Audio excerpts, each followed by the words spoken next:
นะเราอยู่กับนักแสดงและผู้กำกับจากซีรีส์ที่สร้างประวัติศาสตร์คือเป็นอันดับหนึ่งของเรื่องเป็นซีรีส์วายในโปรเจกต์เอ็นออฟเลิฟหรือว่ารักคุณต้องถึงสวายนะซึ่งประกอบไปด้วยถามเรื่องละกันเรื่องแรกคือเรื่องโฆษณาเรื่องนี้ก็จะเป็นเรื่องราวของหมอปีหนึ่งที่แอบชอบรุ่นพี่วิศวะแอบชอบตั้งแต่ม.หรือตั้งแต่ม.หนึ่งนะแล้วก็ตามติดมาเรื่อยๆแล้วก็บอกรักกันในงานประกวดดาวเรื่องต่อไปค่ะที่เพิ่งจบไปก็คือเรื่องคนรักรุ่นพี่เรื่องนี้พี่เล็กใช่ก่อนมากจริงๆพี่เล็กขึ้นเทรนเตอร์อันดับหนึ่งของเรื่องพี่แต่ว่าเป็นการด่าทั้งหมดเลยนะเชิญด่าพระเอกไงเขาอินว่าเล่นดีพระเอกเล่นจริงนะหลายคนเข้าใจว่าเอ๊ะน้องเลวเฉพาะในซีรีส์หรือเปล่าพูดตรงนี้เลยครับว่าตัวจริงนั้นนิสัยเหมือนในซีรีส์เลยนะครับแล้วเห็นเรื่องที่กำลังจะออนแอร์นะครับรอสักครู่หนึ่งได้เจอกับความผิดเขาอย่างแน่นอนนั่นคือเรื่องเหนือพระรามเองซึ่งต้องบอกเลยว่าสาเหตุที่เหนือพระรามเนี่ยยังไม่ได้ออนแอร์เพราะตอนนี้น้องทั้งสองคนนะครับก็ได้สารไม่งั้นเขาคงมานั่งอยู่ตรงนี้หลายคนเข้าใจว่าน้องตายน้องแหลกใช่ครับน้องตายน้องเล่นน้องไม่ได้มาในวันนี้ด้วยนะครับแต่ว่านักแสดงอีกทั้งสองเรื่องมาอย่างแน่นอนและเป็นว่ามาทำความฝันคอนสักหนึ่งครั้งแล้วกันสำหรับคนแนะนำตัวไปหน่อยดีกว่าว่าชื่ออะไรแล้วก็เล่นเป็นคาแรคเตอร์ไหนกันด้วยครับเริ่มจากทางป่านี่ก่อนโก้จากทางนี่เลยนะไม่เป็นไรก็ชื่อปัดครับปัดชื่อเล่นเป็นบ้าชื่ออะไรชื่ออะไรคือเรียกเป็นสวัสดีครับชื่อด้วยเป็นเจมส์ครับคือในไม่ชอบเธอแล้วก็แต่ว่าสวัสดีครับโก้ครับเป็นผู้นำครับแล้วผมโฟกกิติพัฒน์นะครับก็รับบทเป็นบางครับ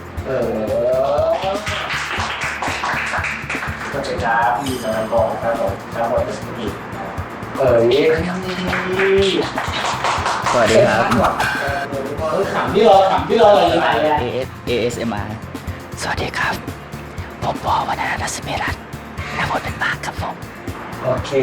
ชัวร์เห็นว่าที่บอกพูดนะเพราะว่าเป็นความรู้สึกจริงๆจากข้างในเพราะว่าไหลสัตว์แล้วก็เป็นรูปบ้าไหลสัตว์ดีๆที่อะไรยังไงววรรณรัศมีรัตน์ครับรับบทเป็นมาร์คครับหมดแล้วใช่ไหมหมดแล้วก็นี่ไงครับที่สองที่ไหน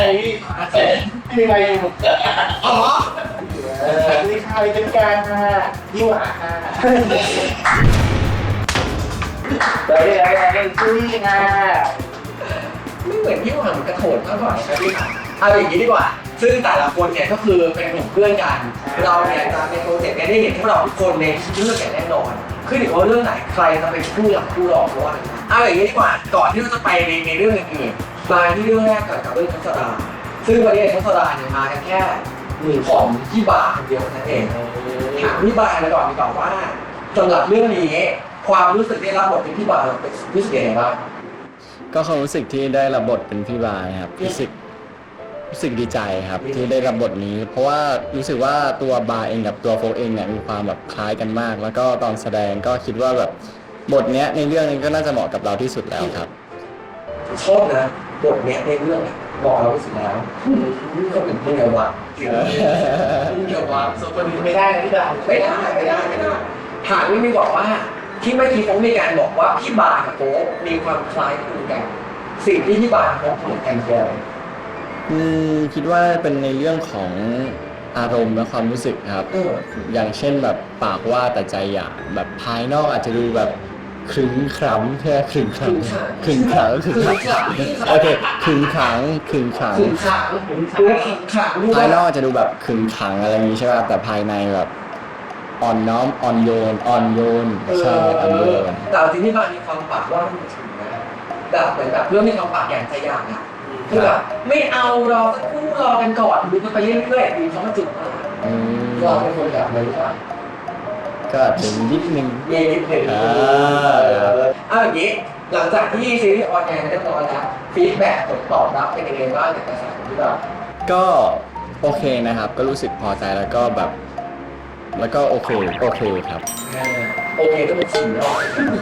โอเคมากพอใจแล้วก็โอเคโอเคมากๆเลยสรุปว่าโอเคครับ อีกหนึ่งซีนที่หลายคนพูดถึงเยอะมากหลายคนที่ตรงนี้น่าจะเข้าซีนกันหมดมีเมื่อได้เข้าซีนนี้กับเราป้าซีนประกวดดาวเรืองไม่ได้เข้าเป็นเรากดออกนะมีความเชื่อว่าไม่ได้ประเด็นสำคัญเลยเราเล่นน้องไม่ว่าแค่ซีนเดียวอย่างนี้ถามทุกคนก่อนดีกว่าเข้าซีนประกวดดาวเรืองเหมือนกันพี่บอกว่าไม่ได้เข้านี่ยกคนออกไปเพราะพี่เบิร์ดเราเล่นแต่วอบอกว่าได้ครับแต่เกิดเรื่องคนรักเมื่อไหร่คุณบอกให้หมดเลยนะโอ้คุณอยู่กันสองคนอย่างนี้เราคนเลยนะแล้วสองคนจะพักกันเองคนเอกซีนประกวดดาวเรืองที่บอกว่าหลายคนอาจจะไม่ทราบเราถ่ายชื่อหน้าแล้วก็เพลงที่มันชื่อว่าหนาวสุดพลังมากจริงอยากถามแต่ละคนว่าซีนประกวดดาวเรืองเนี่ยเราได้เห็นในสิ่งที่เช่นน้องวินร้องไห้บนเวทีหรือว่าการที่โค้ออกไปแล้วก็แบบมีตะโกนว่าแบบจูบกูก็จูบมึงก่อนอะเกียร์กูให้ไปแล้วอะจูบก็จูบมึงก่อนไปอย่างเงี้ยแบบคนรู้สึกเห็นกับซีนประกวดดาวเรืองว่านะเริ่มจากที่อีเวอร์ก่อนเลยพี่เวอร์โอเคพี่เวอร์ใช่ไหมแต่คนอื่นอยู่นะโอเคเริ่มกันที่วอลฝั่งนี้คิดอย่างไรบ้างกับซีนประกวดดาวเรืองที่เป็นตกใจครับตอนนั้นผมจริงเพราะว่าด้วยความที่วีนเขาดึงอารมณ์ได้ค่อนข้างไหวมากแล้วน้ำตาไหลกันแบบเราที่เป็นคนชมเขารู้สึกว่าเก่งมากแบบเขาสามารถดึงอารมณ์ในตอนนั้นในการแสดงนั้นใช้เวลาประมาณ5 นาทีนะทำอารมณ์ได้ถึงขนาดนั้นแล้วก็โค้ก็สามารถต่ออารมณ์ได้แบบสุดยอดว่าในตอนที่เราถ่ายจำได้เนี่ยมันอยู่วีดีโอร้องไห้ขึ้นมาแล้วก็มีการแบบเหมือนเสียงหลงไปเลยอะตอนนั้นจำได้ว่าเหมือนแบบเลยนั้นก็แบบเฮ้ยน้องนั้นเลยหลงอะไรอย่างเงี้ยแล้วโฟก็ตอบมาได้ดีมากความรู้สึกนะพี่ว่ารู้สึกว่าโฟกับวินอ่ะมันสามารถทำให้ทุกคนต้องวนฉุดเนี่ยอินไปกับตัวละครได้ตอนนั้นไม่รู้สึกได้เป็นเล็กกับวิการู้สึกว่าคือนี่จริงๆแล้วว่าเพื่อนเราจริงๆเราเป็นแบบนั้นรู้สึกแบบเคลิ้มรู้สึกถึงใจทั้งสองคนอะไรอย่างเงี้ยกันมาเลยแล้วนั้นเจียนน้องสามารถดึงเราได้ดีจริงๆรู้สึกแบบเพอร์เฟกต์แบบดีใช่ไหมแล้วตัวคนที่เล่นเป็นเขาเองก็ต้องบอกก่อนว่าในซีนนั้นอ่ะถ้าทุกคนแบบถ้าคนอยู่ครับได้แบบมานั่งดูจริงๆอ่ะจะรู้สึกว่าแบบตอนที่โฟกแสดงออกไปที่แบบเฮ้ยทำไมมึงพูดแบบนั้นกับกูคือไอตอนนั้นคือก้อนนั้นคือวินส่งไหมเขาแบบรู้สึกจริงๆแล้วก็แบบมันเหมือนการประกวดจริงๆอ่ะพี่ใช่ไหมเวลาตอนที่เราอยู่ในห้องประชุมนั้นแล้วก็อย่างที่พี่ฟ้าเลยว่าหนาวครับหนาวคือต้องบอกก่อนว่าในบทเนี่ยไม่มีบอกว่าให้กอดคือในบทต้องบอกแค่ว่าแบบบอกว่าแบบจะพูดแบบนี้ทำไมปุ๊บแค่นั้นคือจบแต่ไอที่นะโมเมนต์ที่เราขึ้นไปก่อนนั้นอ่ะคือมันคือความรู้สึกเราจริงๆแล้วเหมือนครูพี่นาแต่ครับพี่ครับไปสอน acting coach เขาก็เลยเอาไปขายพี่รุ่งแต่ว่าเฮ้ยอยากได้แบบกอดไหมเพราะในตามตัวบทอ่ะมันไม่มีแล้วพี่ก็เลยบอกว่าแบบเอากอดด้วยงั้นเราพูดกับทั้งสองคนเลยว่าในวันนั้นตอนที่น้องไปขายว่าพี่ฟิลมันได้ผมรู้สึกว่าซีนนี้ผมต้องกอดทำไมถึงเลือกที่จะโอเคนี่ต้องตามที่แกเล่นคือบางทีในบทมันแปลกยากที่แบบด้วยคำพูดอะไรถ้าไม่ได้ฟังไม่ถึงสถานการณ์มันคงอยู่100%อะไรอย่างเงี้ยแล้วพอมันจะแบบโพสต์ว่าถ้ามันอยู่เนี่ยมันจะจบดีกว่าเห็นเราเป็นข้างซีรีส์มันก็การทับก็แปลสวยๆเป็นมีช่วงที่ทำให้พร้อมกับบทต่อแล้วก็อย่างสิ่งก็คือพวกที่มีหนองอ่างคืออันนี้เป็นสิ่งว่าชื่อเป็นสิ่งสุดท้ายที่ของวันเลยใช่แล้วแบบเวลาจำกัดมากผมก็ต้องรีบใช่สิ่งนั้นคือที่เราอีกผ่านมามีแต่ว่าแบบน้องวิ่งก็แบบตาลงแต่แบบไม่รู้จะเห็นมาแล้วก็ร้องไห้ออกมาแล้วก็กับนี้ว่าต้องใช้เองเนี่ยเป็นสิ่งที่เราเพราะว่าจริงๆตอนที่ดูอยู่หลังมอแล้วพอน้องวินร้องไห้คือเราทั้งสองคนหันมองหน้ากันว่าเฮ้ยควรคัดเพราะว่าเสียงน้องเขาหลงแล้วจริงๆแล้วกลัวแบบน้องอารมณ์มันพาไปจนอาจจะลืมหมดหรือเปล่าแต่ว่าน้องเขาพาได้จนจบวินจาบยาวใช่จำได้แบบรวดเดียวใช่ครับเก่งมากแล้วก็เพื่อนอยากบอกว่าดูหลังมอคือหลังเมื่อไหร่ที่เราไปถ่ายการเลยเพื่อนที่จะบอกว่าในซีนทั้งหมดเนี่ยเป็นซีนแรกของเรื่องแรกที่ถ่ายไปนั่นคือซีนขอจีบ ถูกไหมสิ่งขอจีบที่ยี่หวามีการลุกขึ้นมาเป็นวืดหาความรู้สึกโฟล์เลยแบบซีนในถ่ายเป็นซีนแรกหรือก็เจอโอ้โหมาเปิดมาบทแรกผู้ชายเลยก็แบบผมขอจีบพี่นะความรู้สึกตอนเป็นยังไง ความรู้สึกนั้นแหละครับเฮ้ยจริงเหรอจริงดิแบบเฮ้ยแบบใครวัดอยู่เราจะมาขอจีบแค่แบบเก็บเกียร์ได้เงี้ยนะอะไรเงี้ยใช่ความรู้สึกนั้น นะฮะแล้วเรื่องความสงสัยตัวละครก็แบบเฮ้ยแก่แค่แบบเก็บเกียร์ได้มันขนาดนั้นได้หรอเนาะถ้าส่วนชอบให้เราข้ามถนนไปว่าเดี๋ยวอาจจะเช้าไปทุกคนนอนๆนะครับมีเรื่องอะไรไหมโจ๊กนิดนึงทำงานของดินเก่งที่ของเราเป็นยังไงบ้าง ก็รักเองครับผมว่า คุณก็มีถามอะไรโปรติดคำว่าโอเคใช่ไหมอย่างเราที่บอกมาเราแบบ ก็ใครดูคลิปนี้ก็ลองกันว่าโค้งทุกข้อคงจริง แล้วก็ส่งมานะครับลุ้นรับนะครับเป็นโมของผ้าเช็ดหน้าลายเขียนที่คืออะไรนะครับตัวเลข ก็ ทำให้เราได้แล้วเดี๋ยวผมจะนั่งเก่งทำงานกับมีโอเคนะ โอเคครับว่า ก็แค่ถามเอง กันเองเนี่ย สนุกดีครับรู้สึกว่าแบบวันนี้เราได้แลกเปลี่ยนอะไรหลายอย่างรู้จักแลกเปลี่ยนแบบแลกเปลี่ยนแบบเขาเรียกว่าไงประสบการณ์ครับผมใช่แล้วก็ได้เรียนรู้ในเรื่องการทำงานซึ่งกันและกันครับใช่อย่างเช่นเรามาแบบต่อบทด้วยกันเรามาแบบพูดคุยแบบทำให้สนิทมากขึ้นแบบเพื่อนที่ต่างเป็นเรื่องนี้ ซึ่งน้องจากแรกเปลี่ยนประสบการณ์แล้วสิ่งหนึ่งที่น้องแลกเปลี่ยนกันไม่คือมีการจูบกันเยอะมากสำหรับทั้งสองคนอยากถามนิดนึงว่าตอนที่จูบแวบนั้นเนี่ยเรารู้สึกยังไงบ้างเรายังเห็นเขาเป็นวีหรือเราเห็นเขาเป็นแบบกัน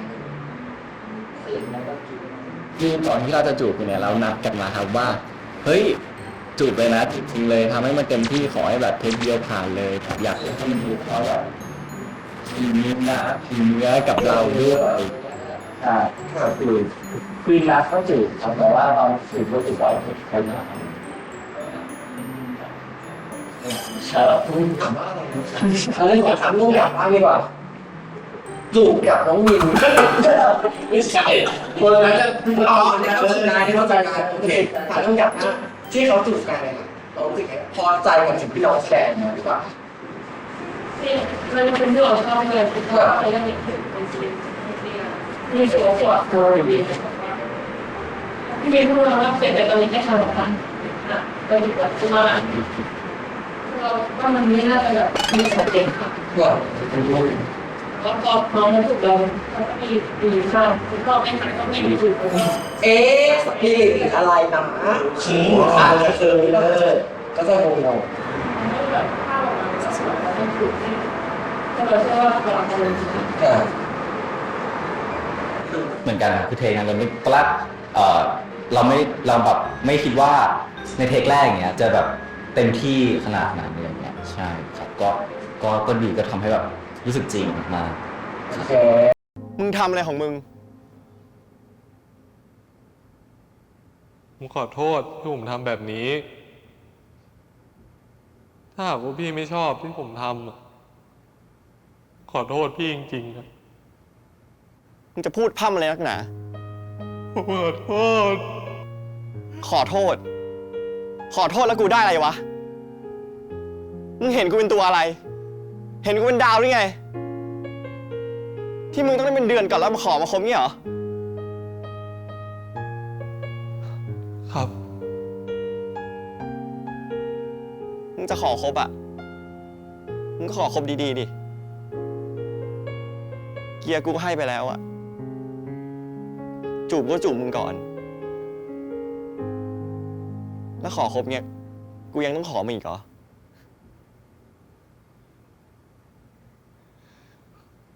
คบกับผมนะครับพี่บาร์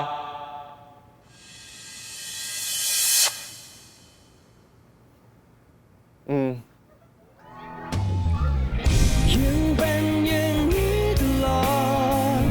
ยังคงรักเธอไม่เคยจะเปลี่ยนแม้วันนี้ฉันไม่มีความหมายอะไรจะอยู่อย่างนี้จะเป็น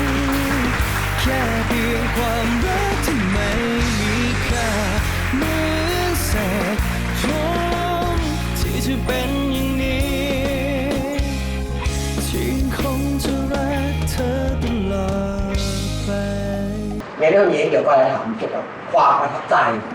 เนาะในแต่ละเรื่องเลยละกันค่ะสำหรับเรื่องแรกนะคะเรื่องโฆษณานอกจากที่ว่าทางคนดูจะประทับใจกับหลากหลายซีนแล้วเนี่ยอยากรู้ทางฝั่งนักแสดงกันบ้างในก่อนสำหรับเรื่องโฆษณาเนี่ยรู้สึกว่าใส่ซีนไหนบ้างคุณดูหมดแล้วทุกคนดูหมดเลยนะมาเริ่มกันที่ เจ้าของเรื่องอะไร เจ้าของเรื่องอะไรสักอย่างดูบ้านนะครับแต่ว่า ครับ โอเคว่าจะเสนอ เอาเป็นซีนใช่ไหม ค่ะ ก็ซีนที่ประทับใจก็คือเป็นซีนเงาใช่ผมรู้สึกว่าในซีนนั้นมันไม่ได้แค่นักแสดงเราแต่จะมาว่าซีนนั้นเป็นซีนที่มีทั้งเป็นนักแสดงข้างนอกสร้างทีมงานแบบเข้ามาร่วมด้วยอย่างเยอะมากแล้วซีนสุดท้ายก็เป็นรวมครับช่วงเวลาที่จำกัดอยู่ตั้งแต่คือเราทำงานแข่งกันวันพอแล้วก็เหมือนกับว่าคือพวกคนที่เวลาทำอะไรเราแสดงความรู้สึกมันจริงเวลาแบบเราแสดงซีรีส์ปุ๊บมันอีก2-3 เดือนคนที่เราเอ็กซ์ตร้าแบบประมาณ10ก็ต้องเริ่มจากเราใหม่ถ้าก็อยากทำซีรีส์นั้นให้แบบเสร็จเร็วๆก็ทำให้ดีที่สุดแล้วก็แบบพอมาของพอโตแล้วมันเป็นมาปล่อยดิคือไม่มีเท่าไหร่แต่ที่เราผมก็เอาไปขึ้นใจใช่ขึ้นใจการทำงานมากเดี๋ยวผมไม่ได้คิดแค่เขาคนเดียวเขาแสดงอยู่ถ้าในที่ถูกว่าถ้าเขาแสดงดีเขาถึงก็จะอารมณ์ผ่านเนี่ยขึ้นจุดผ่านเป็นซีได้ถ้าเขาทำแย่ก็จะเป็นอย่างนั้น โดมิโนต่อ จะไม่ต่อไปให้ถ่ายช้าให้ดีพอเราตั้งใจเต็มที่เลยทุกอย่างช่วยทุกอย่างช่วยทั้งคือกับที่ทำงานแสดงที่เราก็เห็นได้แค่แบบทำงานถูกเลย เรามาถามทางฝั่งของนักแสดงหนังเรื่องดีกว่าอย่างดีชอบซีนไหนในเรื่องของสลามมากที่สุด ต้องให้ไปแล้วถ้าซีรีส์เป็นเก็บนะซีรีส์ที่แบบว่าเตรียมก็ปัดไว้ดูจากเก็บมีซีนหนึ่งที่แบบอะไรแบบไอ้หมอหรือหมอว่าอะไรอย่างเงี้ยเขาบอกว่าใช้ปากมันต้องมีอย่างพิเศษครบรอบเล่นอยู่เลยคือแค่ดูเนี่ยทุกครั้งที่ครบรอบไปเลยมันใช่ก็แบบว่าทุกครั้งอะไรวะของกู เฮ้ย นี่มันนุ่มอยากแดกเมื่อวานนี่หว่า โอ้ยครับ น่ากินจังเลยอ่ะ เอามาให้บาร์เหรอคะ ครับ ซื้อมาให้กูทำไมวะ เอ้า นี่พี่ไม่รู้เหรอ วันนี้วันครบรอบของเรานะ ครบรอบเลยวะ ก็1 อาทิตย์ที่ผมจีบพี่ไง 1 อาทิตย์บาร์กูพูดเลยนะ ถ้ากูนะ3 วันกูใจอ่อนแล้วค่ะ มันจะมีใครใส่ใจแล้วมันครบรอบอะไรจีบวะกูกับแฟนนี่ทุกครั้งที่ครบรอบเลยนะเว้ย อะไร มึงหมายถึง ให้กูหมายถึงทะเลาะกันไงคือกูจำไม่ได้แล้วกู นี่นะ เชี่ยมากูอิจฉายินหน่อยเว้ย ของกูไอสัตว์โอ้โหแค่นี้มันทำเป็นห่วงเค้กมันห่วงคนเนี่ย กูไม่ได้ห่วง กูแค่กลัวกินไม่อิ่ม ดูตัวมันอยากไม่อิ่มตัวแค่นี้ครึ่งชิ้นก็อิ่มแล้วคุณบาร์ แต่ที่ก็เป็นตลกดีกว่าบทที่เราได้นอกวงได้เลือดเอาเราก็ปั่นดูแล้วโดนด่าก็โดนด่าเฮ้ยเรียนที่ดีติดตลกเยอะเป็นสาม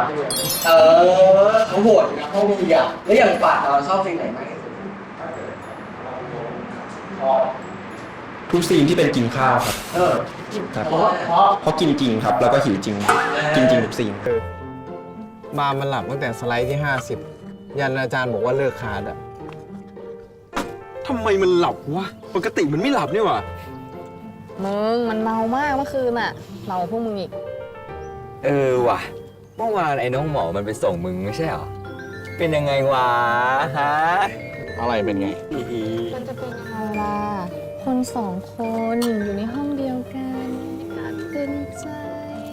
ปัญญาอ่อนนี่หว่า เมื่อวานกูไปถึงกูไม่นอนเลย เหรอ มึงก็เลยตื่นสายว่างั้น แล้วนี่คิดยังไงเนี่ยถึงใส่ชุดนักศึกษา ใส่เสื้อเชิ้ตแขนยาว ใส่เข็มขัด แถมรีดเสื้อเรียบ ก็กูเป็นพี่ระเบียบไง เห็นแปลกเลย ไม่แต่ว่าจะระเบียบหรือไม่ระเบียบเนี่ยปกติมึงก็เป็นคนไม่ชอบรีดเสื้อนะเว้ยและอีกอย่างนะมึงบอกว่ามึงตื่นสายแต่ทำไมเสื้อมึงเรียบจังวะเพื่อน ไอ้กันมันรีดไว้อ่ะ เอ้ยแล้วทำไมเสื้อมันตัวใหญ่ๆวะ เขา ว่างั้นแหละ โอ้ยพวกมึงชุดของไอ้กันพอใจยัง แค่นั้นน่ะ ตะกา ซึ่งตอนมาหายแล้วจริงๆ มันเก่งๆตลอด ซึ่งทางทีมพร้อมเขาเลือกต้องมาตื่นนะครับ ใช่ แต่พอถ้าพร้อมฉากจะเป็นแสงนะ แต่บอกแต่ว่าวันนั้นน่ะนักแสดงอ่ะในซีนที่เราตามโรงอาหารนะนักแสดงฉี่กันบ่อยมากเพราะเรากินน้ำหวานนั่นก็จะเป็นตัวนักแสดงบางคนที่ไม่มาเส้นพร้อมอย่างเงี้ยตัดไม่ได้เพราะว่าน้องเบาหวาน ถึงถ้าเราทำได้เราเรียกว่า เราขาดเซนขึ้นมาเลยเห็นน้องหญิงน้ำหวานไม่หยุดนะถามพี่เลยเนี่ยดีกว่ากับซีนนี้เราชอบอะไรมากที่สุด ซีนนี้แต่เรื่องนี้ หนังเรื่องนี้ พี่เขาเป็นตัวเองเนี่ย ค่ะฉากไหน ฉากที่เรานั่งคุยกับปลา หมาหินอ่อนมันตรงใจเพราะกูบทเยอะสุดแล้ว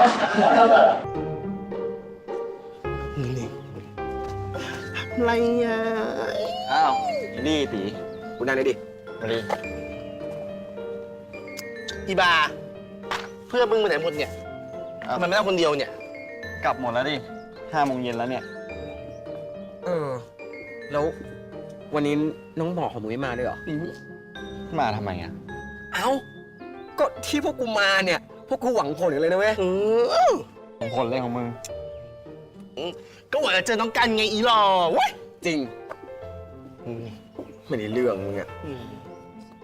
เสริมกันแล้วฉากที่จะเอาตรงนะถ้าไม่เข้าชิงรอบนี้ครับ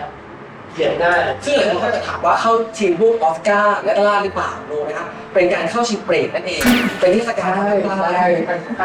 ไปถือว่าใช่ถือว่า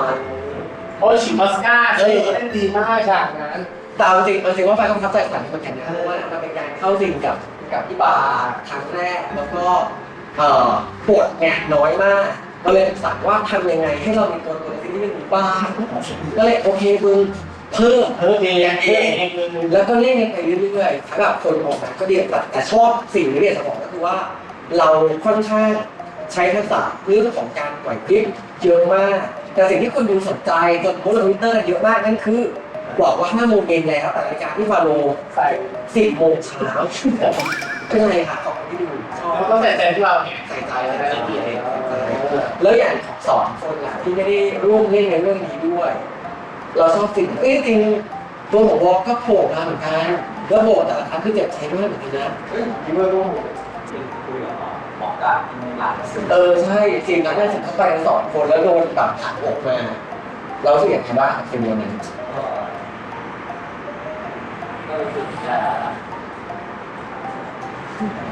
มันดุ๊กดิ๊กมันเกิดอะไรขึ้นงั้นพี่ถามเลยถ้าสมมติว่าเหตุการณ์วันนั้นที่เราโดนคนแบบโหปฏิเสธแรงมากเลยนะคือโอเคมึงจีบกูเหมือนกันแต่กูไม่ได้ชอบมึงไม่รักเขานี่ถ้าไม่ได้เป็นมาร์คอะถ้าเป็นวอลที่เจอคนมีความพูดแบบนั้นสิ่งที่วอลจะทำคืออะไร ยิ้มครับยิ้มเฉยๆเลยแล้วก็ไปแบบโอ๊ยผมไม่ยอมแบบฝืนขนาดนั้นอะ น้อง ฝืนจัดเกิน มันคือแบบยิ่งอยู่ยิ่งเจ็บยิ่งอยู่ยิ่งแน่ เดี๋ยวค่อยไปเอาคืนทีหลัง ไปเอาเรื่อง จริงๆผมว่าทั้งทุกตัวละครแบบว่ารับส่งแบบว่ากันได้ดีมากครับ แล้วก็แบบอย่างพี่ก็แบบว่าน้องซีนจะมีทำอารมณ์ก่อนใช่ไหมแล้วพอเข้าไปก็แบบว่าตอนหน้าเขาโกรธอ่ะผมชอบมากเหมือนกับเขาโกรธแบบจริงๆอะไรเงี้ยแต่มันจะมีซีนหนึ่งที่ตลกมากแบบตอนที่เขาต้องสะกิดขาผมใช่ไหมแล้วเหมือนเขาสะกิดไม่ถึงนะเหมือนเก้าอี้มันนั่งห่างกันไปอะไรเงี้ยแล้วพอมาดู จริงๆเก้าอี้ไม่ได้ห่าง แต่ว่า ขาน้องมันค่อนข้างเก้งก้าวมันก็ต้องบอกว่าร้านนี้แม่งไม่มีหนังสือที่พวกผมอยากได้เลยอะเดี๋ยวพวกผมขอตัวไปร้านอื่นนะครับ